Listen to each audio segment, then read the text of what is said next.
Chapter 106, Interlude. XXIII. Tools. Michio's arms moved in automatic gestures, folding and tucking clothes as fluidly as though he were throwing kunai or pokeballs. It was still not fast enough. "That's it, then? You're leaving?" His mother's voice was soft, all her anger spent. He expected his father to come, but perhaps they're not trying to change his mind anymore. The thought was a relief, but he kept his expression blank as he continued packing. "You should have told me. We never lied to you. You said we were preventing war, not doing a criminal's dirty work. That criminal's wealth and connections gives her as much power as any leader, more. She serves integral functions in the regional government, with full awareness of what she is by a number of politicians. She is just as focused on preventing war and just as legitimate as we are." Michio stopped and turned to his mother. "You don't believe that?" "No, but in the eyes of society we are just as criminal as she. That our philosophy is different, that we refrain from holding power, is immaterial. Not to me."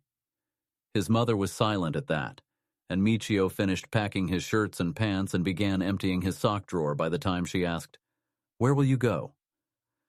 "I will stay in Indigo, for now at least. After that, I am not sure." "Will you come back at least once, if you decide to leave for good?" Michio's hands slowed for just a moment. "Yes." He speeds up again. "I'm not doing this with anger in my heart, despite what Father said. I just know I cannot stay anymore." "I understand." Mother's voice was low. "You are not the only one who has wished for more say in what we do, how we do it. Wished for, but done nothing. It is not our way to be both judge and executioner. To wield dark arts and rule would... Then I will not wield dark arts, or I will not rule. But in either case, I will at least do something in the world besides further the aims of others. I will not be a tool." "Oh, Michio." His mother sat on the side of his bed, and he kept his gaze from the compassion in hers as he finished packing his clothing box and closed the lid, then absorbed it into its container ball. "We are all tools of society, one way or the other. My parents did not force me to kill, any more than we forced you. There were many tools I could have fit in my hands, but none felt as natural nor as important. Even the most moral of men must keep a hidden blade if their rivals do, and the hidden blade can reach beyond the brandished sword. I know, Mother, but if staying concealed means that is all we can be, then it will never feel natural to me." He began to fill the second storage box with the 13 tools and weapons his parents gifted him on each of his birthdays. He was 5 before he began training with the first handful, all small, simple things that even a child could kill with. His fingers traced the handles of his small kunai set, then folded the leather into a roll and clipped it to his belt rather than putting them in his box. The world needs leaders who know what lurks in the shadows, if we are to ever leave them behind. "Will you go after this woman, then? Try to topple her criminal empire?" "If that's what needs to be done." "And the one that comes next? Or the multitude that fill the vacuum that gets left behind? If people find out, they will raise an outcry, and something will be done to show that the law is the law. But the powerful will continue to do what must be done. And within a year, perhaps 2, the attention will fade, and all will return to normal." Michio frowned. "I know that I do not know much of how the world works yet, but I will learn. I will not bury my head just because it is difficult." His camping gear goes into his third storage box. It will be a long trip from the hidden village to the nearest city, but one he has made many times before. Still, this time he will not have. His gaze moved to his belt hanging by the wall and the pokeballs on it. In the rest of society, children are expected to catch and teach their own Pokemon, to naturally scale the power they wield to their experience and skill as a trainer. In Kanto, the average age for new trainers to get their license is 15, but he was given fully evolved Pokemon and trained in how to command them from the age of 9. Still, he could not bring them with him. Though they've been his partners for years, they ultimately belong to the village, and were trained to attack humans and Pokemon alike. If he were branded a renegade with them, the investigations might lead back to the village, and if he chose the traditional path instead, he could not use them for the trainer battles he would be expected to win in his journey for power, which means he would be traveling alone. He zipped his bag closed, slung it over his shoulder, and stepped up to the door. He took the belt off the hook, then pointedly unclipped each ball on it, placing them on his dresser before he clipped it around his waist. Then he reached for the door and began to slide it open. Michio. He paused and took a slow, centering breath before he turned back toward his mother, expecting one last insistence that he reconsider, or perhaps a final hug goodbye. Instead, the hands she held out to him were cupped under a Pokeball. I believe it is customary to gift a young novice with a Pokemon on the first day of their journey. Michio stared at the ball, then met his mother's gaze, chest tight. There was sadness and worry in her eyes, but also a spark of something humorous and warm. He could take this simply as a mother's desire for her son to be safe. But he knew it was more than that. It was a blessing, perhaps not of his goals, but of his will to achieve them, even if it meant leaving his home and family. It was more than he dared hope for, and Michio lowered his head in a deep bow as he took the ball from her and clipped it to his belt. Thank you, Mother. Go in peace, my heart. Go find your freedom. I go to find more than my own. Someday I will free us all to be the tools we most wish to be. I swear it. Kyokoga sits in his dojo and studies the kunai laid out in front of him as he waits for his daughter. His hands pass over each tool, and he occasionally takes one out of its sheath to pass the whetstone over it. The motions and sounds are soothing, meditative, and allow him to carefully inspect each as if seeing them for the first time, understanding their unique functionality with full appreciation. The rightmost one is thin as a needle, and incredibly easy to hide in the sleeve. Another is thicker and leaf-shaped, capable of blocking as well as striking, and weighted for throwing.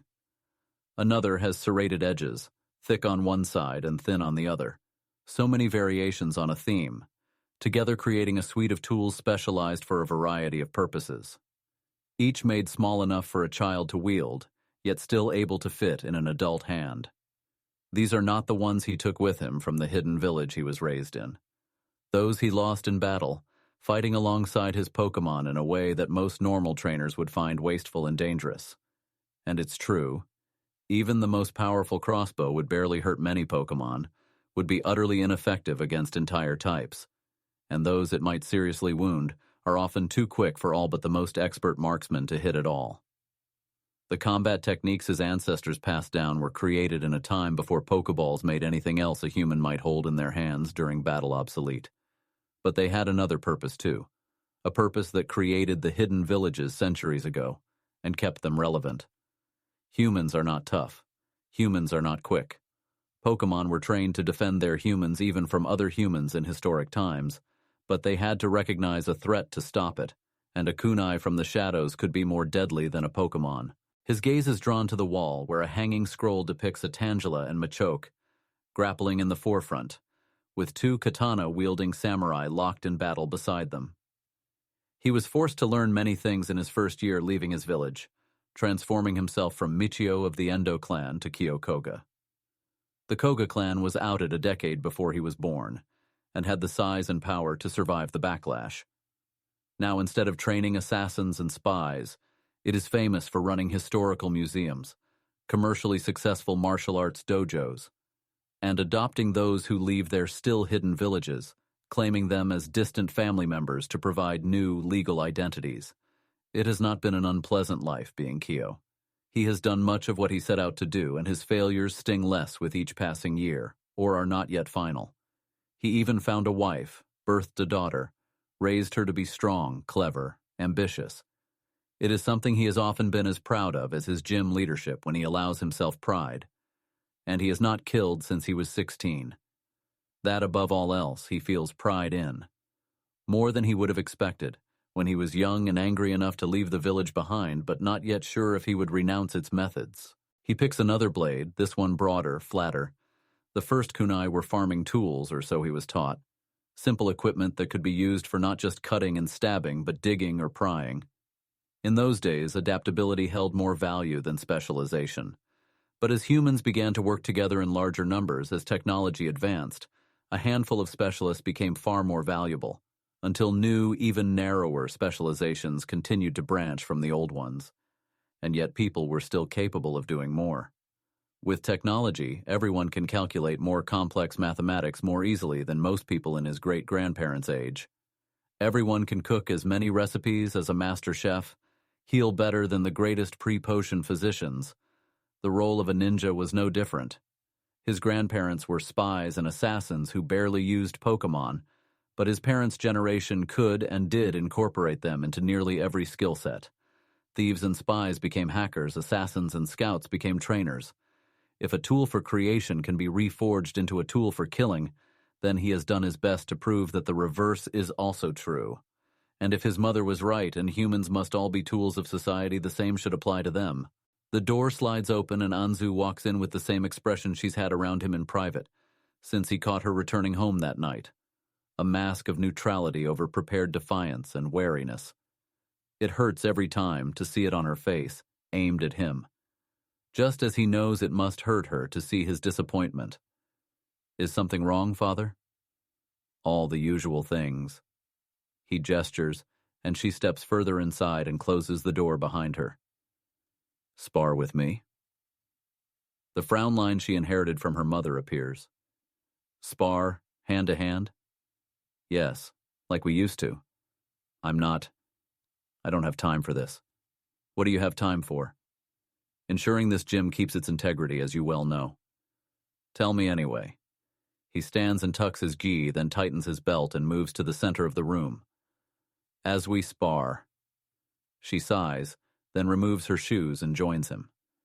They stand across from each other, bow, and begin to circle one another.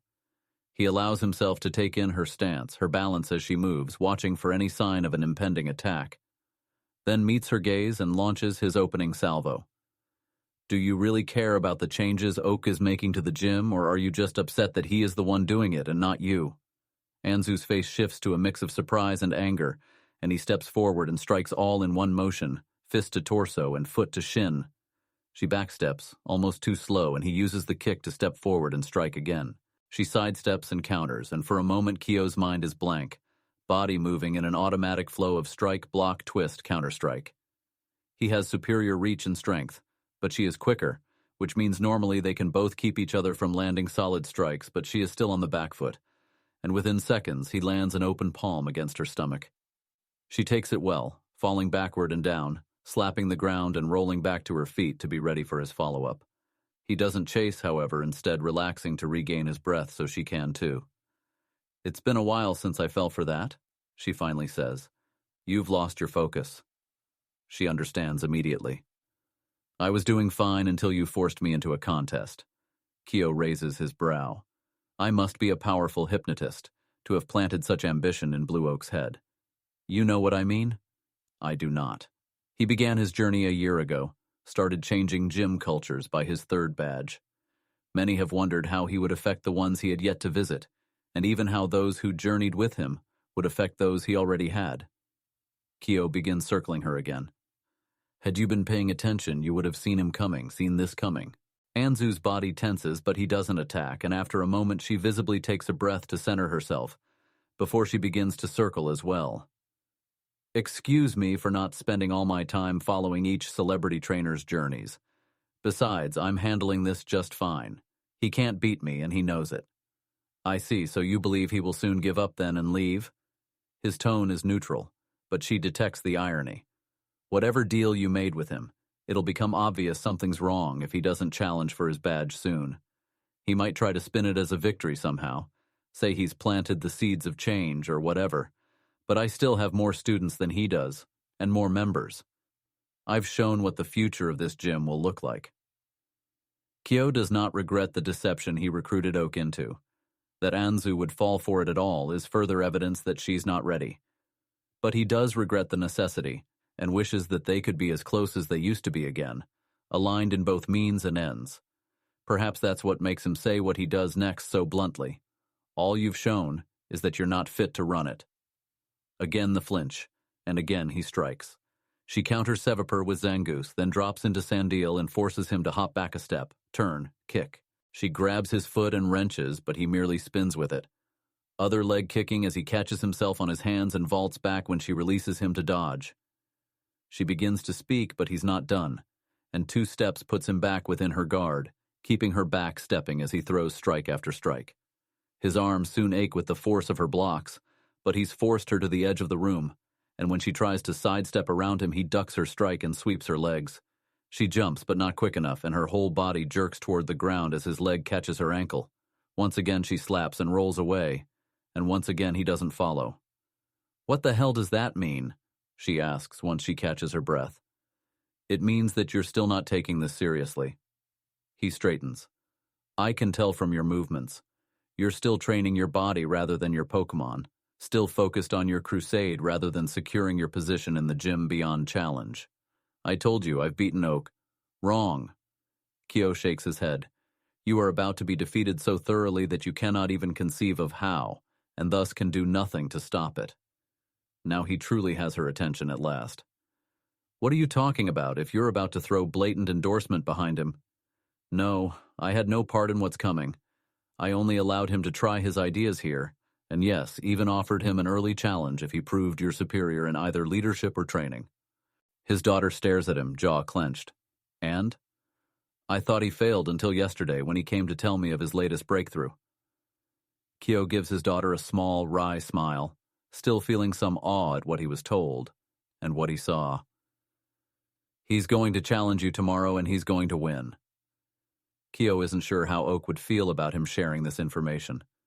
When the boy asked permission to use an untested battle technique in his gym and explained what it was, Kyo asked for a demonstration more out of skepticism than adherence to safety standards. It was, all things considered, a more than considerate request. While accepted practice for experimental or risky techniques, it's not required to show the leader themselves any that might grant significant advantage if revealed in combat. Oak could have gone to Kyo's second or third.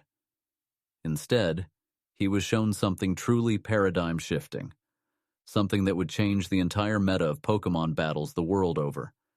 And yet Oak still shared it because it was new, and, perhaps, as a show of respect. Kyo was right to recognize him as a radical reformist, but was surprised by the show of wisdom in his deference, or at least the wisdom to know that showing deference would be appreciated, which in this case is close enough. Anzu's eyes are narrowed, her mind clearly racing over possibilities both feasible and outlandish. He can't possibly have closed the gap that much. Despite her words, he can see her doubt growing. Not unless he's been hiding his true ability this whole time. If he bought some elite-level Pokemon, I will not reveal anymore. I've told you this much because you are my daughter, and despite everything I still want you to succeed, but I am still acting as I would if I did not know.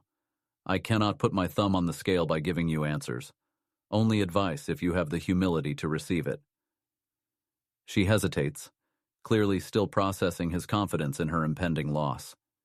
He can tell that she is tempted to keep challenging it, perhaps even dismiss it entirely. Instead, she takes another breath to center herself, then sits. "All right. I told you I still value your teachings, and I meant it. What have I missed?" He folds his legs beneath him, then takes a moment to organize his thoughts for what may be the most important conversation of his life. "First, I wish to better understand something. What are you so afraid will happen if Oak succeeds in changing this gym?" Anzu frowns at the new angle of conversation, but after a moment says that he'll turn it into some cheap ranger school knockoff. Her jaw sets. The league is about improving and evaluating the strength of the trainer as an individual, not as a group. That is what I'm fighting to protect as much as to show I'm worthy of leadership. Does the league not exist to protect the people? Do its trainers not rely on each other to do that? Of course they do. She sighs. I'm not against these group scenarios in principle. I just don't believe it should be what gyms are for. If Oak were forming his own school or working with the Rangers, I might even support him. Instead, he's leeching off the existing system, the prestige of the gyms he visits, to force his ideas into the mainstream. It's not right. Spoken with true conviction.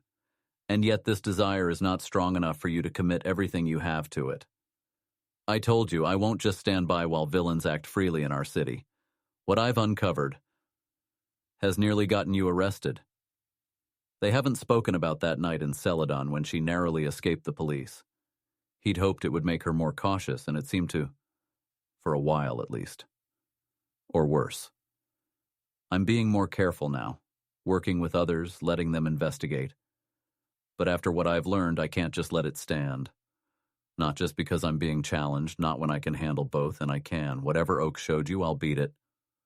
Kyo feels the anger flare up again and almost snaps at her that this is exactly the arrogance that would get her killed, or bring ruin to the gym. And I'll take down the renegade conspiracies at the same time, with or without your blessing. And instead blinks, staring back into his daughter's angry gaze. What are you talking about? You said you were investigating Sylph. And I have been. But Sylph was connected to others, and I've allied with the people investigating them to learn more. Those renegades under the Celadon Casino were just the most public. A coldness is spreading through Kyo's stomach, and despite himself he asks, "What have you learned?" "Oh, now you're curious again?" "Anzu, please, what have you learned?" He's surprised her again, and he sees uncertainty in her gaze before she looks away, then back. "You said you'd stop me if I went too far. Is that what this is? You're worried I'll cross the line to fight an even greater evil than corrupt businessmen?" The thought occurred to him, but that is not my worry at this moment. I swear it. His daughter still seems worried, but nods and begins explaining what she's learned from her new allies. First of Sylph's rivalry in securing access to fossils and the renegade thief that was murdered before his execution, then of missing and hidden scientists from around the world, and then stolen technology with foreign renegade guards, until she finally ends with their tentative conclusion that Sylph, though itself guilty of crimes, appears at times to be in contention with an actual criminal empire. And so the coldness in Kyo's stomach has spread, because he recognized these movements, these actions, these strategies. They were altered to be more clever, harder to detect, but also more ambitious, and more protected, if even other gym leaders are potentially involved. It seems he has run out of time. "Father?" Kyo looks up from where his gaze had been staring through the earth into the void beyond, and sees his daughter's concerned gaze on his. All of her hostility has faded, leaving her angular face appearing softer than he's seen it in a long time. It may be the first time she's completely dropped her guard around him in years, and he feels an urge to go to her, draw her into a hug. Not just to protect her, but also to reassure. She's not just concerned about what his reaction means for her. Whatever she sees in his face, it concerns her for him. And so Leader Koga takes a deep breath, centering himself in the feel of the air rushing into his lungs, then back out. He tried running from his past, believing he would be able to eventually confront it on his own terms. And yet now that the parallels between himself and his daughter become clear, he smiles a bitter smile at how obvious his mistake has been. "I am all right, Janine. I know you are worried for me, but if there's something else..." "There is, yes." Kyo takes another breath, lets it out slowly, and cups his hands over his knees. "First, I must apologize. I was not at my best the last time we spoke about this. The night he put a tracker on her, hoping against hope that he was wrong, that she was not responsible for the rumors of a vigilante in his city. I was angry and frightened for you, but I never fully explained why." Her expression has shifted back to a wary confusion. She expects him to go back to trying to discourage her. "What I mean is, I never told you why I left my village." "You did when I was young. You had an argument with grandfather." Her face goes blank as she trails off, weight shifting back onto her ankles. Was all that a lie? It was not the whole truth. That argument was long and bitter, but it wasn't just a philosophical difference. He searches for the words, thinking back to who he was 2 decades ago, dusting the memories off. "I was taught that the life of the ninja was a necessary evil, that every warlord had agents that worked in the shadows, and so every region must have the same, or else fall to the others willing to use such practices. And for most of my young life, I did see my family work to do good. What I said about my village tracking spies, hunting renegades, even training legitimate hunters. All that was true. Not everyone in the League and Council knew, but many did. And that was enough for us.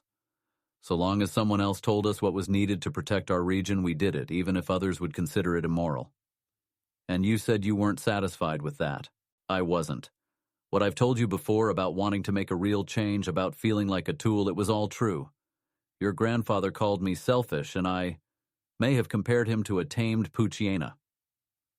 Anzu snorts, but Kyo still feels the ember of shame flare in his chest even after all these years. It got worse from there, but it was only a part of the problem. What truly led to my departure was learning that those giving us orders were not all as pure as I thought. Organized crime had its own channels of power and influence, and sometimes our services were sold to them, often for mutual exchanges of favors. Anzu stares as if seeing him for the first time, and it's a struggle to not drop his gaze from hers. The village did work for criminals. Did you do work for them? Yes. The word burns on the way out. Worse, I didn't leave immediately when I learned. I was young, only went on missions with others. I trusted my mentor when they said it was rare but necessary. When I was older, I saw it more and more, realized it was not an occasional exception. And still I stayed, thought there was something we could do about it. But when I began talking seriously about refusing such orders or even making them public, the village elders insisted it wasn't our place, your grandfather among them. And that's when I realized what it truly meant, to view oneself as a tool. His daughter listens to his confession in silence, and he sees lingering confusion in her eyes, but also compassion that he's not sure he deserves. Why didn't you tell me any of this? I made an oath, Janine, when I left the village. His hands are clenched, and he relaxes them with his next breath. My life and freedom, and in exchange, I would not reveal anything that might cause problems for the village. I didn't even tell your mother, though she knew there were secrets I had to keep and said that they didn't matter. Grief claws at his insides for a moment, as deep and black as the months following her death. But a few breaths later, the pain is back to a distant, dull ache. Most of his attention is already wondering if this was a mistake, if Janine will tell someone. But he has been released from his oath by Janine's own discoveries. If anything, this might reduce the odds that the public becomes aware of the villages. He sighs. I know it will sound like an excuse, but it was simpler to say that I disagreed with the philosophy. You've known what my ambition is. Now you better understand why. But could you stop them, even as champion? If they have that much influence, it will be difficult, yes, and dangerous. I have made what preparations I can and plan to make more once I am part of the elite. For one thing, he'll have even more influence than he's gained by being the leader of Fuchsia. All the work he's done with the stewards of the Safari Zone has won him many friends among the Rangers, which would be key. And, of course, I've made you as safe as I could. By teaching me what you learned, Anzu says, voice low, and now it's her gaze that wavers, then drops. Which I then use to put myself and you at risk. The stir of hope in his chest makes it a little easier to breathe, though it's tinged with bitterness. His oath would have exacted a greater cost than he expected if all he had to do to convince his daughter all this time was tell her of this. But if he had, then she may never have discovered what she did, which means he wouldn't have learned of it. You were doing what you thought was right, Kyo says, the words strangely hard to say. He's not sure why when he believes them. Perhaps it's just his pride. I was. Anzu stirs, then straightens her spine. And if anything, this makes it more obvious that these people need to be stopped.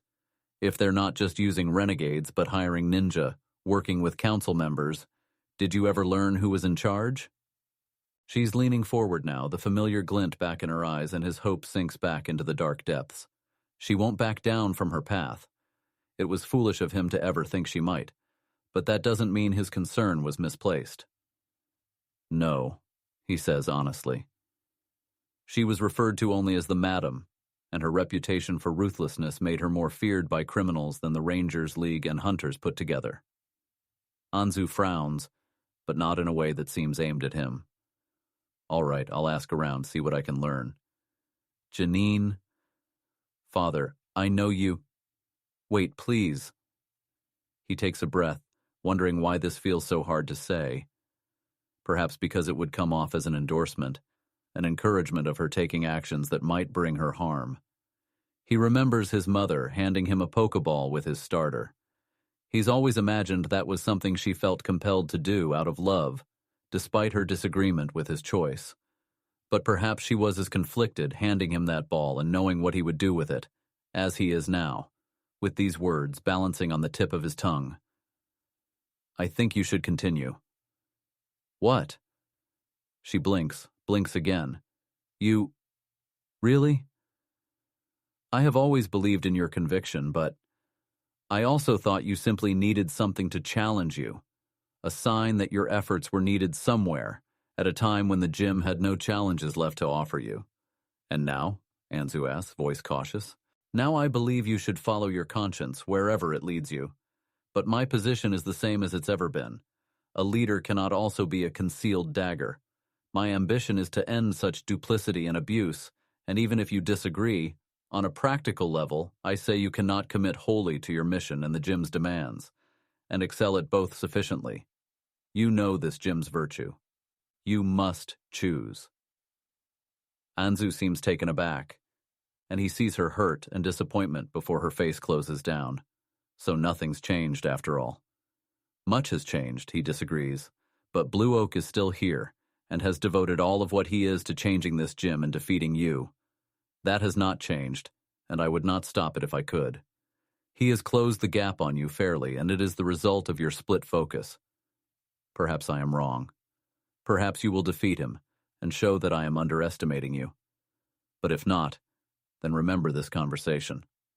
Remember what it means to hone one weapon at the expense of all else. It can leave you limited, but it can also make you strong, so long as you focus your energy where it is most needed. Kyo makes his announcement the next day, before Oak can find Anzu for his challenge. "When I gave Blue Oak the opportunity to extend what he began in Vermilion, to teach what he and his journeymates developed, I did it knowing this would disrupt the culture of our gym. A culture of personal excellence, of competition and support, of discipline and respect. A culture I am proud to have developed and fostered. But that was in a different time, a time before the world changed, thrice over. And I knew, sooner or later, we would have to change as well." He goes on to explain that while he still believes in the concept of a gym that trains and evaluates individuals, he has been impressed by what Oak and his journeymates have demonstrated. Similarly, he heaped praise on the way his daughter and other gym members have given more of themselves to training others, sharing techniques and providing guidance above and beyond that which other gyms in the region could boast. Value of competition, of challenging our preconceptions and devoting ourselves to what unique skills and ideas we can develop and spread. Kyo takes a moment to find Oak in the crowd, then Anzu at the other side of it. "I wish to encourage more competitions like this, to reward more trainers for trying new things. To that end, to ensure no one is discouraged from trying such projects if it delays their challenge. I am announcing that any trainer who contributed in some meaningful way to the culture of Fuchsia Gym, as judged by any member of the gym leadership, may challenge for membership or mastery without going through the preliminaries. He's mostly just building on what Surge has implicitly allowed, but it feels like a turning point in the region to make it an explicit rule. Another ratchet along the path to further incentivize diversity and specialization. Up until recently, the niche that this gym has filled seemed enough. But the world is changing, and so must we. Whether that means using new strategies or improving on what has served us well thus far." Kyo bows his head to his audience, who bow back, all at various degrees, then begin to disperse or talk among themselves. He steps down from the podium and reaches Oak just as the boy is approaching Anzu, who is waiting with her arms crossed. "I know," she says before either can speak. "Another battle. I accept." Oak doesn't seem particularly surprised, though he does give Kyo a look he cannot interpret. "All right, ready when you are. Let's get it over with." "I will act as referee," Kyo says, and leads the way to the battle arenas before either can object. They draw many curious looks, but only Oak's friends are bold enough to approach, no doubt also interested in watching the battle, until the boy shakes his head and they fall behind. 6 on 6, Anzu says as they take the elevator down to one of the private arenas, and Kyo smiles. Without knowing what Oak's trump card is, she's giving herself the maximum range to have an answer available for it. To the faint. Oak simply shrugs and nods, and when the doors open, both pass by the PC and head straight to their platforms. Kyo takes a moment to deactivate the cameras in the room, then goes to stand at the side of the arena. Are you both ready? They nod, hands on their pokeballs. Set! Go, Mal! Anzu shouts, again making the safe choice. Her Toxapex is her most defensive Pokemon, useful to scout out what Oak might do. Go, Reeve! Oak's newly evolved Raiden drops onto all fours as soon as it appears, which means his Raz command sends it barreling forward within a second. Horn tearing up the earth ahead of it as it spins. Bunker! Mal's hard shell contracts around her, spines jutting out, but Oak's Pokemon is already slowing as pieces of stone start to break off its own hide, floating lazily around Anzu's Pokemon. Oak is ready for when the baneful bunker ends, yelling, Rad! As Anzu shouts, Scald! The drill run hits first, and at such close range, Mal gets trampled even as she sprays boiling water all over Reeve. Kyo is glad to see both trainers withdraw their Pokemon at the same time.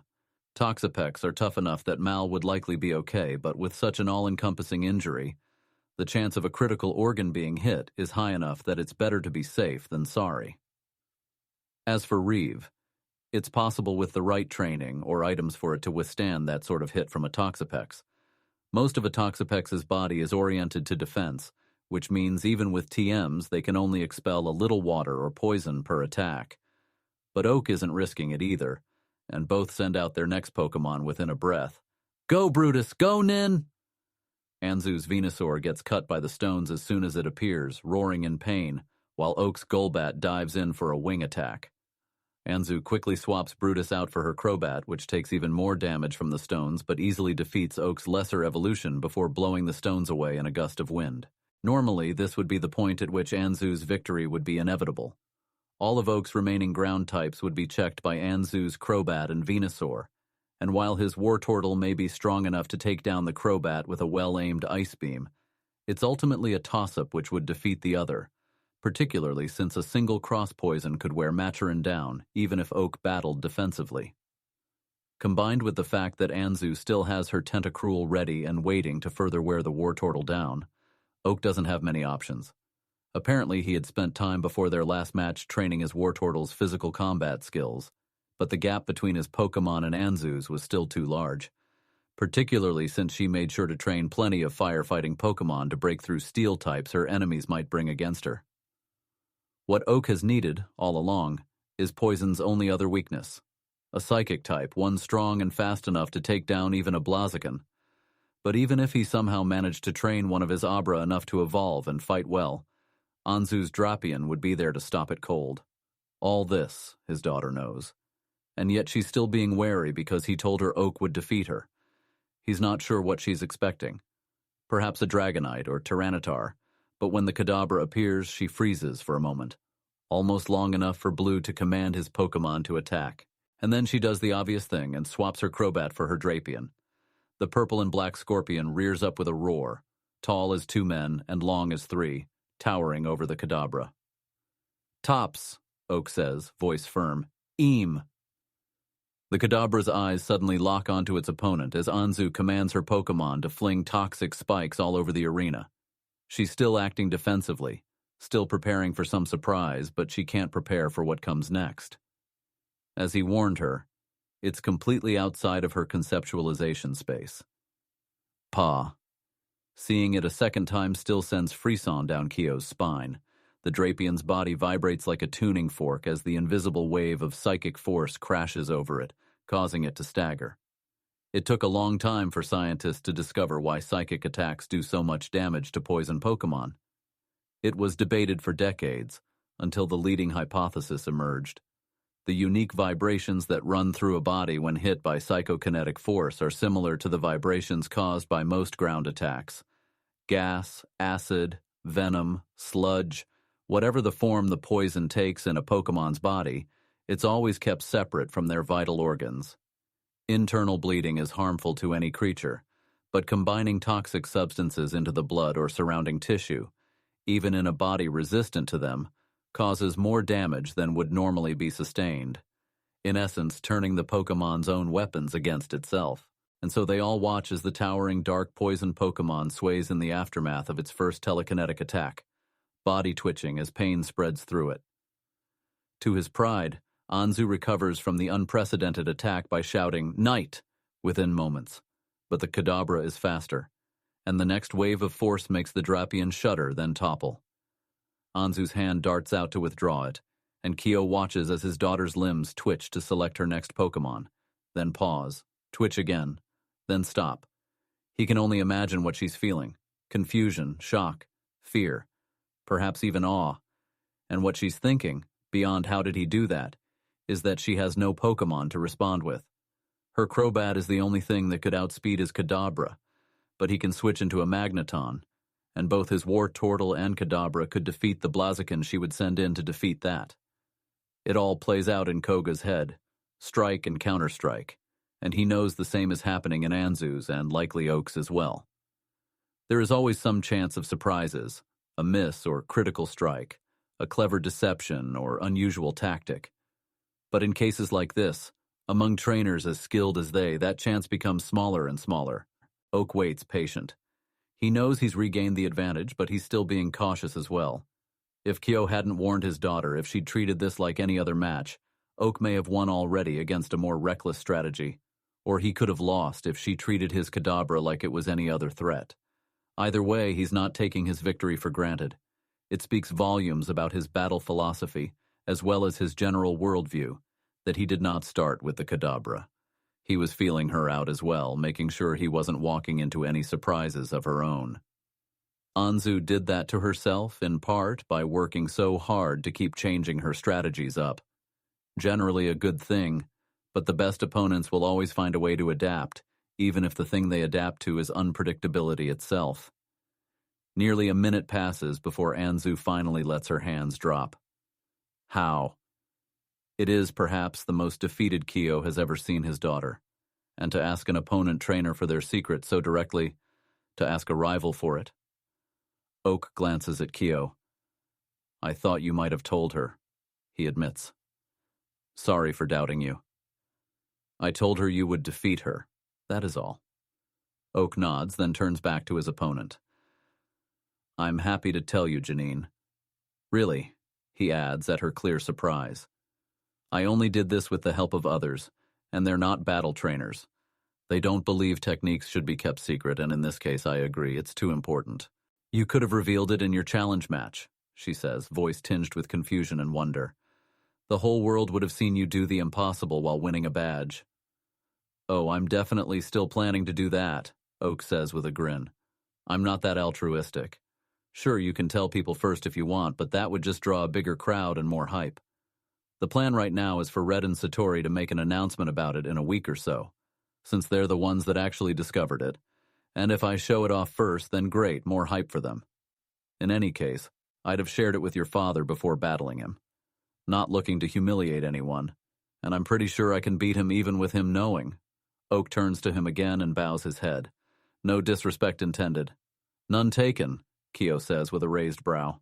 "I hadn't selected my lineup for your Mastery Challenge yet, but among my 5th badge lineups I tend to prepare for at least a couple psychic Pokemon on the Challenger's team, even if they are dark. There's been some debate over whether it's fair to adjust a challenge lineup in that way. Should leaders aim for a relatively consistent experience across badge levels, or adjust teams to the individual challenger? The Indigo League has no official policy, so some leaders will use the exact same lineup for each number of badges, replacing them once they grow too strong, while others make minor adjustments based on the trainer's Pokemon, and yet others will tailor their lineups to maximally challenge particular trainer personalities and strategies. Perhaps it comes from being dark himself, but Kyo has always believed that challenges are meant for trainers to prove their growth, not just benchmarks to check off, which means dark trainers must learn to compensate for their more limited options, rather than expect others to adjust accordingly. Wild Pokemon certainly wouldn't, or, in the young Oak's case, create new options. That doesn't mean you should take the battle as a formality, Kyo continues. It may well be, but I find myself excited by the unique puzzle you've presented. It will be an honor to be the first leader to test the new meta. Oak grins. That, and you'll have to prepare for the changes it will bring to future challenges. As you say. Kyo's own smile feels wry, but it's still genuine. Here we have been plotting the future of this gym, and yet with this discovery, Poison as a type has lost nearly as much as Dark has. No, it's too early to be so fatalistic. There must be limits. Anzu turns back to Oak. It seemed to take your Pokemon time to prepare for its attacks. Was it similar to charging a solar beam, or more like a swords dance? Neither, actually. In our training, Topps always has to spend some time seeing through the dark Pokemon's aura first. But once he has, he doesn't seem to have trouble seeing them until the dark Pokemon is recalled and resummoned. When you say seeing, or sensing, whatever, apparently the eyes are important, though. Red and Satori even called it Miracle Eye, which seems really dramatic coming from two non-battle trainers. Oak smiles. I was actually impressed. Anzu is frowning at him. You're continuing to show more humility than I expected. How's that? Kyo catches Anzu's glance. I believe she means that this seems, so far, like it was not your accomplishment. And if I know my daughter, it feels unfair to her to be beaten by a trick you did not even help develop. Or more accurately, it feels unfair to have her capabilities as a potential leader questioned over such a thing. Anzu shifts her weight, and Oak considers this a moment before shrugging. All right, well, it was my idea that got them looking into it, if that helps. And there's another new training technique that I've been using which helped make Topps so strong so quick, though I'm not ready to share what that is yet. Anzu's frown deepens, and when she turns to him, Kyo keeps his voice as gentle as he can when he quietly asks, and what new insights have you inspired in others in your quest to become the best leader you could? He sees it hit her in stages: confusion, recognition, denial, and then a growing desperation as she tries and fails to come up with anything. Kyo sighs. He'd hoped still that there was something he'd missed. Oak looks back and forth between them, brow furrowed. I'm missing something. Indeed, have you figured out the virtue of our gym yet? I think so, especially after your speech. People online said it was about discipline, focusing on your goal at the exclusion of all else, but once I got here and spent some time with the older gym members, it seemed like that wasn't quite it. Oak points his thumb at Anzu. It's what you were upset with her about, right? Lack of focus. But that's a means, and a sloppy one. The real thing is the blend of means and end. Having a niche and leveraging it as hard as you can. I refer to it as specialization.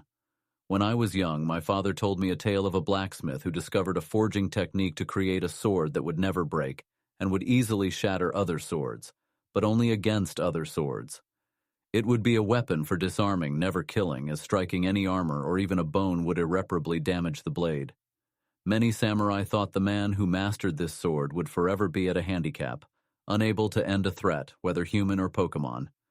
But for one swordsman, it was elegance itself.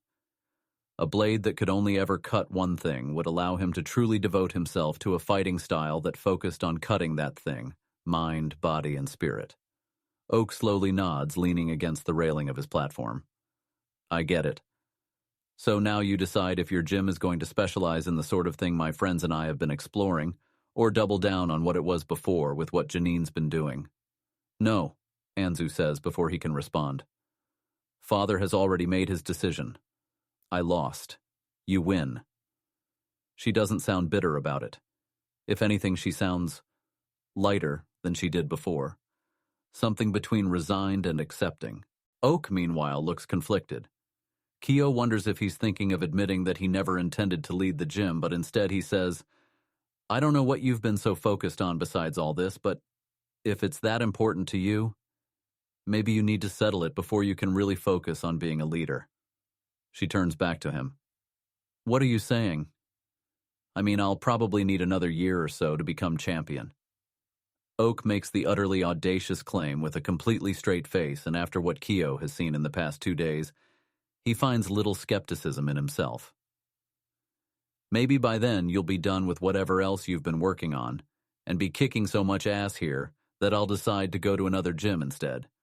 Hell, I still haven't been to Cinnabar, might be even cooler than Fuchsia. Or maybe by then I'll change my mind about being a gym leader altogether, especially if they start changing without me having to micromanage. I don't need your pity, Anzu says, though she sounds more stoic than angry. I've been arrogant, and that has to have consequences. I may have more support in the gym now, but I can see that you'll just keep working at that until you find a solution to it too, while I won't give up my other project. Can't. Even though it's what he wanted, it still hurts to hear her say it, to hear the pain, just below the surface of her calm voice, but he's proud of her as well, and almost says so when Oak snorts. So why not work together? You're acting like it's all or nothing, and I don't get why.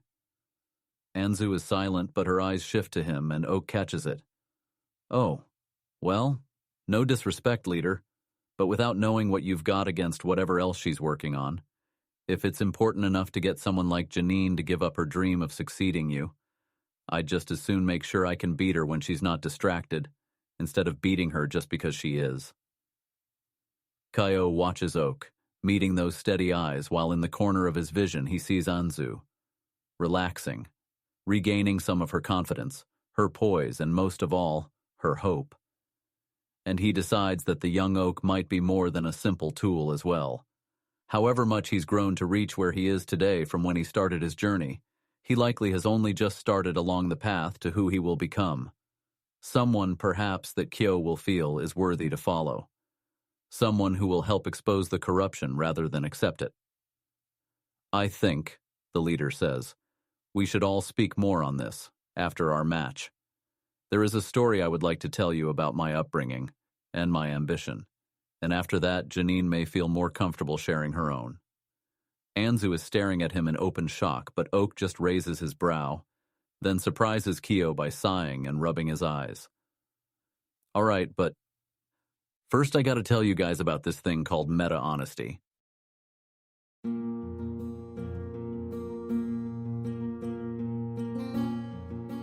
This has been an AI reading of the Pokemon fanfic, Pokemon, The Origin of Species, written by Daystar Eld. If you enjoy this work, please visit patreon.com/daystareld, where you can support the author. Additionally, if you enjoyed this podcast and wish to help support the creation of others like it, you can visit patreon.com/askwhocastsai, where we are releasing episodes 4 weeks in advance of the regular feed. Thanks for listening.